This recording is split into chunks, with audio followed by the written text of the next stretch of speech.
नमस्कार दर्शकों, आपके साथ एक बार फिर से हाजिर हूं मैं विवेक शर्मा और आप देख रहे हैं उत्तर बंगाल एवं सिक्किम का 24/7 television news channel SK live. अब बढ़ते आज की प्रमुख खबरों पर विस्तार से। इंतजार हुआ खत्म। 12 अगस्त यानी एक दिन बाद दुनिया को मिलेगी पहली कोरोना वैक्सीन। रूस कराने जा रहा रजिस्ट्रेशन। विश्व स्वास्थ्य संगठन WHO ने बताया कि पूरी दुनिया में इस समय 21 से ज्यादा वैक्सीन का क्लिनिकल ट्रायल चल रहा है। वैक्सीन को विकसित कराने की प्रक्रिया में रूस सबसे आगे दिखाई दे रहा है। बताया जाता है कि रूस एक दिन बाद यानी 12 अगस्त को अपनी पहली कोरोना वैक्सीन का पंजीकरण कराएगा। रूस अधिकारियों और विशेषज्ञों के दावे के मुताबिक यह दुनिया की पहली कोरोना वैक्सीन होगी। रिपोर्ट के मुताबिक रूस में कोरोना वैक्सीन को विकसित कराने का काम गैमलिया नेशनल रिसर्च सेंटर और डिफेंस मिनिस्ट्री की तरफ से किया जा रहा है। रूस के स्वास्थ्य मंत्री मिखाइल मुराशको के अनुसार अगर अंतिम चरण का ह्यूमन ट्रायल सफल रहा तो अक्टूबर महीने तक देश के लोगों को वैक्सीन देने का काम शुरू कर दिया जाएगा। मथुरा में भगवान श्री कृष्ण के जन्मोत्सव की मची है धूम। नंदगांव में बांटे जाएंगे खुशी के लड्डू। कोरोना महामारी के बीच मथुरा में श्री कृष्ण जन्मोत्सव की धूम है। हालांकि मंदिरों में श्रद्धालु के प्रवेश पर प्रतिबंध लगाया गया है। संभवतः यह पहला मौका होगा जब भक्त जन्माष्टमी पर श्री कृष्ण के दर्शन नहीं कर सकेंगे। उधर भगवान श्री कृष्ण की जन्मस्थली मथुरा में उनके गांव नंदगांव, जहां गोकुल से आने के बाद उनका पालन पोषण हुआ, मंगलवार को उनका जन्मोत्सव धूमधाम से मनाया जा रहा है। इस साल श्री कृष्ण जन्माष्टमी लगातार 2 दिन मनाई जा रही है। बड़ी संख्या में श्रद्धालु मंगलवार को कान्हा के जन्मदिन मनाएंगे, वहीं कई लोग बुधवार को जन्माष्टमी मनाएंगे। श्री कृष्ण जन्मस्थान सेवा संस्थान के सचिव कपिल शर्मा ने बताया कि जिला प्रशासन और ब्रज के सभी मंदिरों के संचालक, सेवायत और प्रबंधकों के बीच हुई बातचीत में कोरोना वायरस महामारी के दिशा निर्देशों का पालन करने का फैसला लिया गया। इसके तहत मथुरा, वृंदावन, गोवर्धन, वरसना, नंदगांव, गोकुल, महावन, वलदेव आदि सभी तीर्थस्थलों के मंदिर 10 अगस्त की दोपहर 12 बजे से 13 अगस्त दोपहर 12 तक के लिए श्रद्धालुओं के लिए बंद रहेंगे। हालांकि मंदिर के अंदर सेवायत सभी परंपराएं पहले की तरह होगी। देश की स्वतंत्रता के लिए मात्र 19 वर्ष की आयु में अपनी जान देने वाले महान क्रांतिकारी खुदराम बोस के बलिदान दिवस पर जलपाईगुड़ी में किया गया नमन। देश की आजादी के लिए अपने प्राणों को न्यौछावर करने वाले महान शहीद खुदराम बोस की पुण्यतिथि यानी बलिदान दिवस पर आज जलपाईगुड़ी में विभिन्न कार्यक्रमों का आयोजन किया गया। एसोसिएशन के युवा और छात्र संगठन की ओर से जलपाईगुड़ी में विभिन्न कार्यक्रमों का आयोजन किया गया। पांडापड़ा कालीबाड़ी में स्थित खुदराम मूर्तियों पर पुष्पमाला अर्पण कर उनको श्रद्धांजलि दी गई। इस अवसर पर उनके त्याग और बलिदान को भी याद किया गया। आपको बता दें कि आज ही के दिन यानी 11 अगस्त 1908 में खुदराम बोस को फांसी दे दी गई थी। महज 19 साल के स्वतंत्रता सेनानी खुदराम बोस को उस वक्त ब्रिटिश राज के खिलाफ जमकर प्रदर्शनों में हिस्सा ले रहे थे। खुदराम बोस का जन्म 3 दिसंबर 1879 को पश्चिम बंगाल में हुआ था। फिर 1908 में उन्हें मुजफ्फरपुर जेल में फांसी पर लटका दिया गया।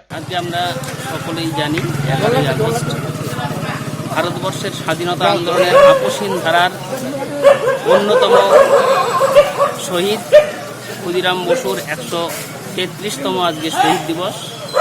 1908 সালের ঠিক আজকের দিনেই এই মহান বিপ্লবী, যিনি দেশের জন্য আস্তে আস্তে ফাঁসির দড়ি গলায় পড়েছিলেন, তাকে ইংরেজ শাসক ফাঁসি দিয়েছিল স্বাধীনতা আন্দোলনে অংশগ্রহণ করবার। আমরা এই দিনটিকে ছাত্র সংগঠন অল ইন্ডিয়া ডিএসও এবং যুব সংগঠন অল ইন্ডিয়া ডিআর জেলা কমিটির পক্ষ থেকে আজকে ক্ষুদিরামের মূর্তিতে এখানে মাল্যদানের কর্মসূচি নিয়েছি। পান্ডাপাড়া কালীবাড়ি যে ক্ষুদিরামের মূর্তি আছে সেই মূর্তিতে আমরা মাল্যদানের কর্মসূচি নিয়েছি এবং গোটা শহরের বিভিন্ন পাড়ায় পাড়ায় আমরা ক্ষুদিরামের ছবিতে মাল্যদান এবং জেলার সর্বত্রই এই মাল্যদানের কর্মসূচি হচ্ছে এবং তাকে শ্রদ্ধা জ্ঞাপন আমরা করছি। আজকে যে পরিস্থিতি গোটা দেশে, একদিকে করোনা মহামারী, অন্যদিকে শিক্ষার ক্ষেত্রে আমরা দেখতে পাচ্ছি একটা সর্বনাশা শিক্ষানীতি NEP 2020 কেন্দ্রীয় সরকার নিয়ে আসতে চলেছে, যেখানে শিক্ষাকে সম্পূর্ণরূপে বাণিজ্যিকীকরণ, বেসরকারীকরণ এবং সাম্প্রদায়িকীকরণের দিকে ঠেলে দিচ্ছে।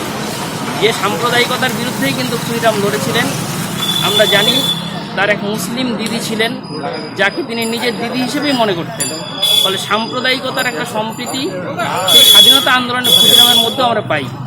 আজকে সেই সাম্প্রদায়িকতার বিষ গোটা সমাজ জুড়ে বয়ে চলেছে।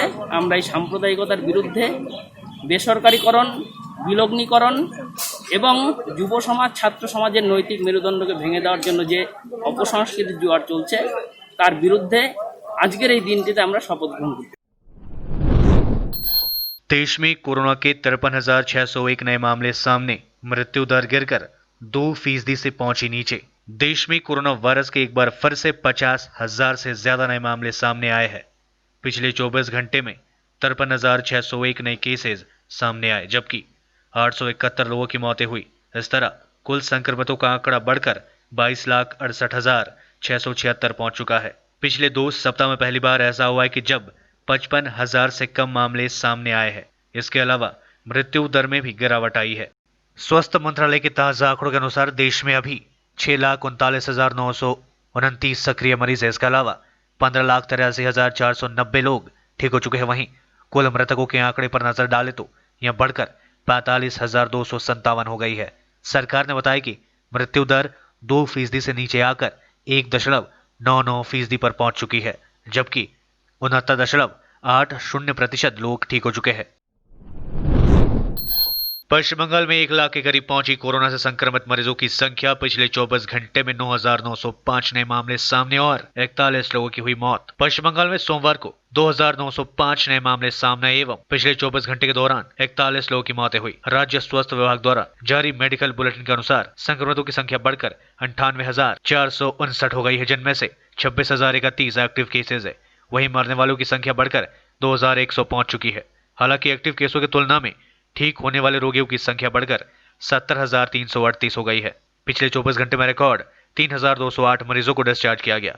एक दिन पहले 1,996 मरीजों को छुट्टी दे दी गई थी। रिकवरी रेट बढ़कर 71.43% हो गई है, जो एक दिन पहले 70.24% था। वहीं पिछले 24 घंटे में जो 41 मौतें हुई, उनमें कोलकाता में सर्वाधिक 14, उत्तर 24 परगना में 12, हावड़ा में 4, दक्षिण 24 परगना में 3, मुर्शिदाबाद व नादिया में 2-2, पश्चिम मिदनापुर, पूर्व मिदनापुर, पूर्व बर्धमान व हुगली से 1-1 शामिल है।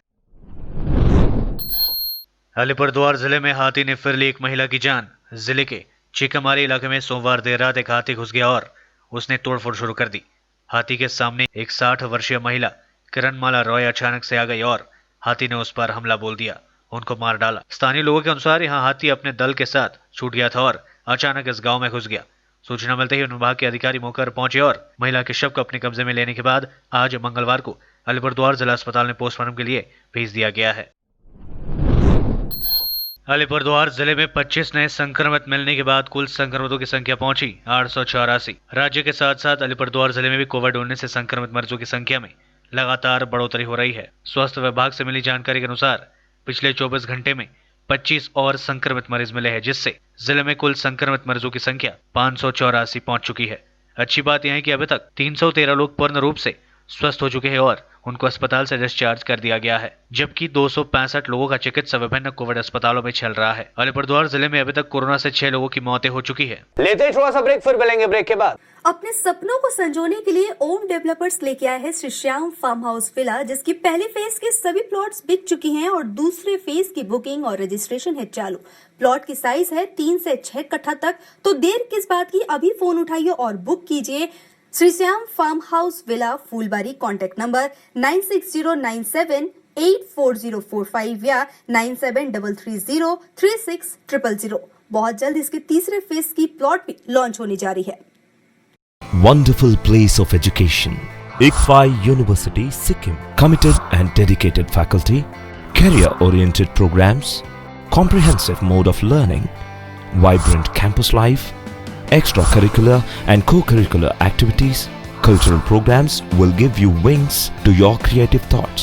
Enter with aspiration, get educated with inspiration, acquire a wonderful career with perfection.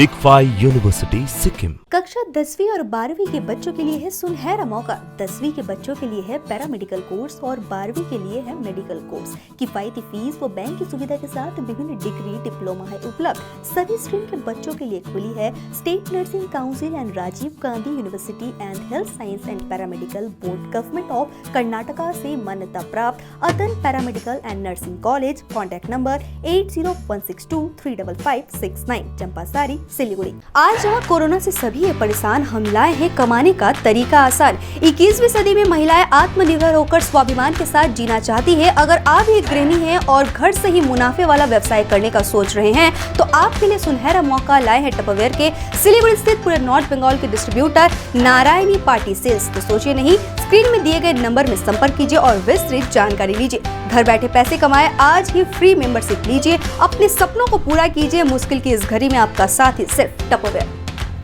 के लिए एसके लाइव ही बेस्ट ऑप्शन है। एसके लाइव का इस क्षेत्र में 24 घंटा टेलीविजन, एंड्रॉइड ऐप और वेबसाइट पर प्रसारण होता है। सोशल मीडिया पर भी हम उपलब्ध हैं। हमारी व्यूवरशिप 9 लाख से अधिक है। सिक्किम, हैथवे और NXT डिजिटल पर, दार्जिलिंग और कालिम्पोंग में दोनों हैथवे और CCN सेटअप बॉक्स पर, क्लामपुर से लेके मैनागुड़ी हैथवे पर, सिटी केबल पर सिलीगुड़ी और आसपास, नक्सलबाड़ी से पानी टंकी तक NXT डिजिटल में। तो सोचिए नहीं, कॉल करें 7908554308। ब्रेक के बाद आपका फिर से स्वागत है। बढ़ते हैं खबरों की तरफ। कोविड होने से संक्रमित पूर्व राष्ट्रपति प्रणब मुखर्जी की हालत काफी नाजुक, वेंटिलेटर सपोर्ट पर रखा गया है। दिल्ली के आर्मी अस्पताल में हुई ब्रेन सर्जरी।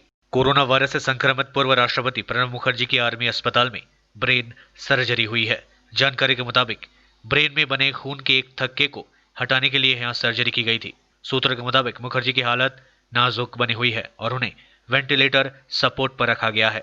डॉक्टरों की एक टीम उनकी सेहत पर लगातार नजर बनाई हुई है।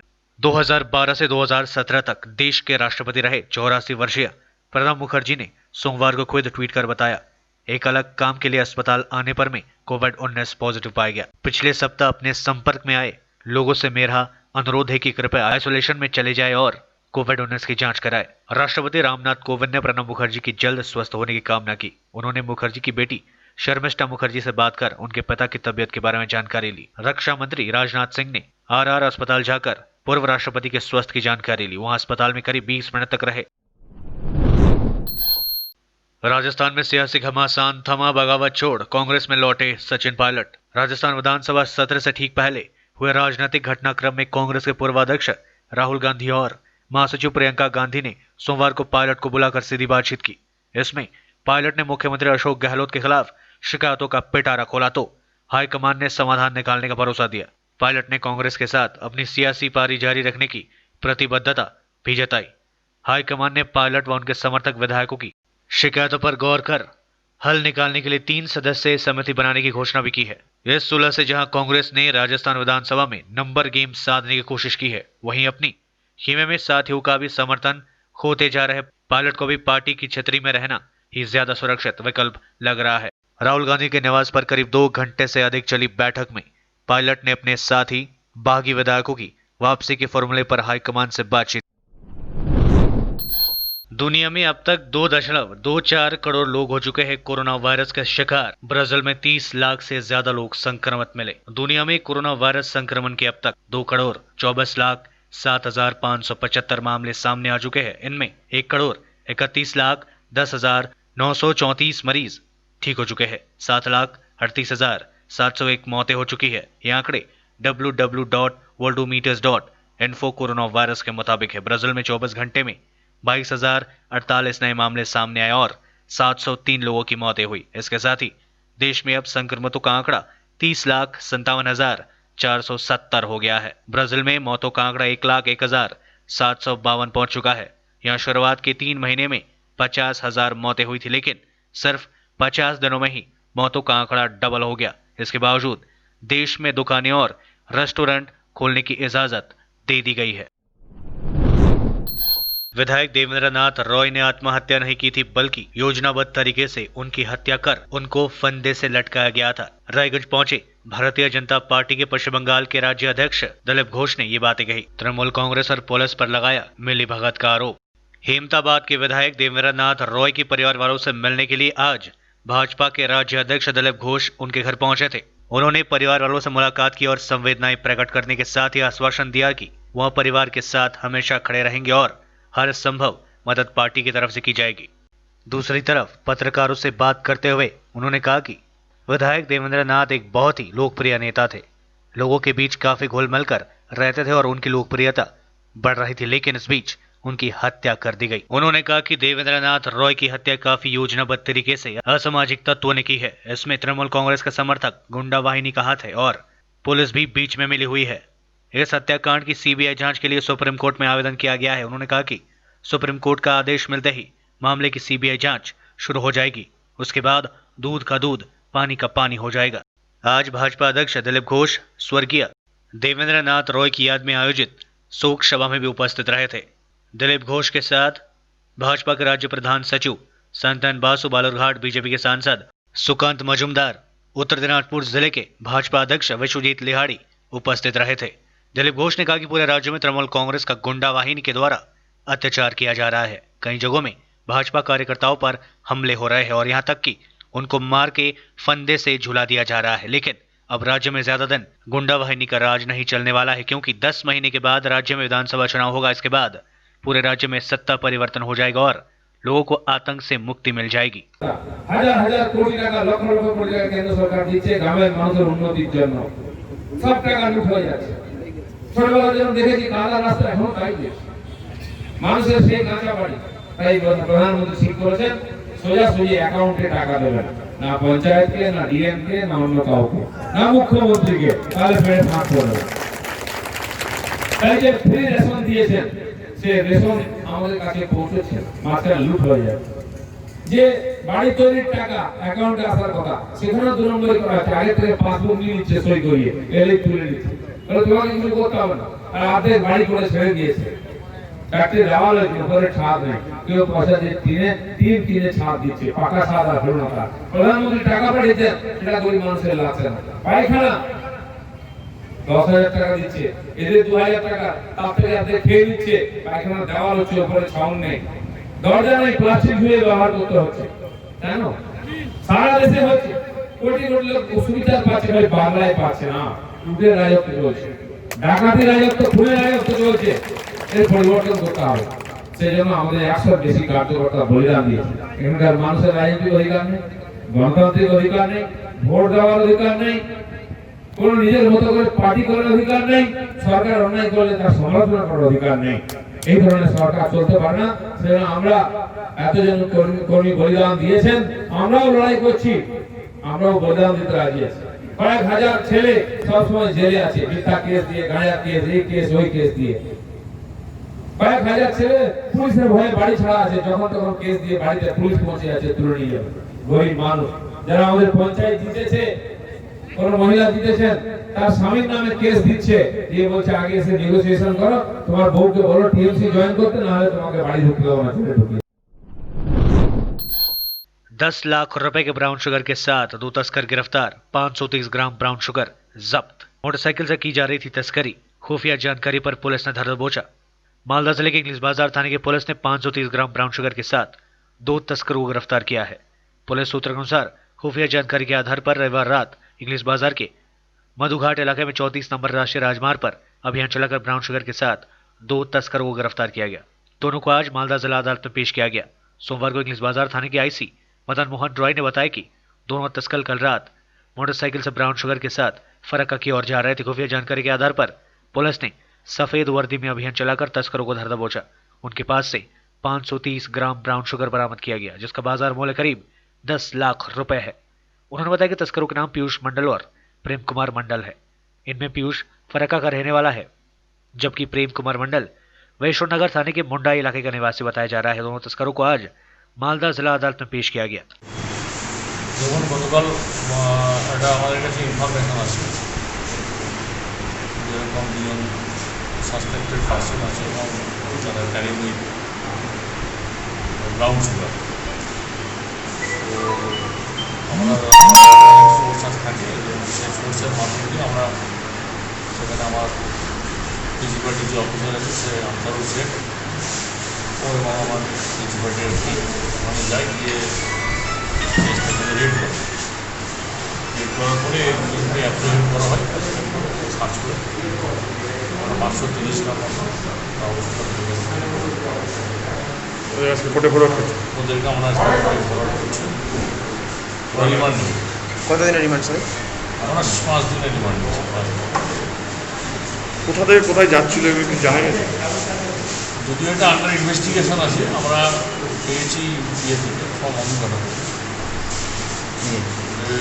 ওটা অ্যাকচুয়ালি মানে ট্রান্সপোর্ট হয় তো এক জায়গা থেকে আরেক জায়গায় ওরা নিয়ে যায়, ওগুলো আমরা রিমান্ডেড করে আরও ডিটেলস ইনভেস্টিগেশন করবো। আমরা ডিটেলস এখন ইনভেস্টিগেশনে দিয়ে তো আমরা কিছু বলছি না, রিমান্ড নিয়ে এসে তার सड़क हादसे में 2 की मौत। अलीपुरद्वार जिले के राजाबाद खवा के पास पंपू बस्ती इलाके में कल रात एक वाहन अनियंत्रित होकर दुर्घटनाग्रस्त हो गई। इस हादसे में घटनास्थल पर गाड़ी में सवार 2 व्यक्तियों की मौत हो गई। जानकारी के अनुसार 2 व्यक्ति, जिनमें एक पर्यटन व्यवसायी और दूसरा रेलवे कर्मचारी है, कल रात 4 पहिए गाड़ी से वे लोग जा रहे थे। पर्यटन व्यवसायी अलीपुरद्वार नगर पालिका के अरविंद नगर इलाके के निवासी बताए जा रहे हैं, जबकि रेलकर्मी अलीपुर जंक्शन रेलवे डिवीजन में कार्यरत थे। दोनों व्यक्तिगत काम से कल रात बाहर गए थे। लौटते वक्त राजाबाद खवा के पास पंपू बस्ती इलाके में गाड़ी एक पेड़ से टकरा गई। घटना के बाद आसपास के लोग मौके पर पहुंचकर कालचीनी थाने की पुलिस को खबर दी गई।